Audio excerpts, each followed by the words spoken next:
વિગત વાત કરીએ તો અમદાવાદ મહાનગરપાલિકા ઐતિહાસિક વારસો જાળવવાની વાતો કરે છે, પણ વારસો જાળવવાની વાત આવે ત્યારે તંત્રની નિષ્ફળતા ઉડીને આંખે વળગે છે। એક તરફ તિલક બાગમાં બનાવેલા સ્મારકની સફાઈ કરવામાં આવતી નથી અને આસપાસ ગંદકી જોવા મળે છે, તો બીજી તરફ ગાર્ડનમાં આવતા મોટાભાગના લોકોને આ વારસા અંગે માહિતી નથી। ઉલ્લેખનીય છે કે નવ ગુજરાત આંદોલનના શહીદો માટેનું સ્મારક યુવાનો શહીદ થયા હતા ત્યાં બનાવવાની માંગ કરવામાં આવી હતી, પણ તંત્રને તે મંજૂર ન હતું।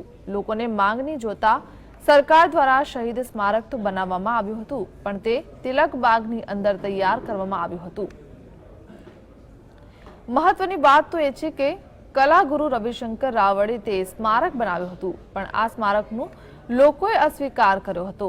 ઇન્દુ ચાચાએ ખાંભી સત્યાગ્રહ ચલાવ્યો હતો અને આખરે ગુજરાતની સ્થાપના બાદ લાલ દરવાજા ખાતે જે શહીદ સ્મારક છે તેનું નિર્માણ કરવામાં આવ્યું હતું।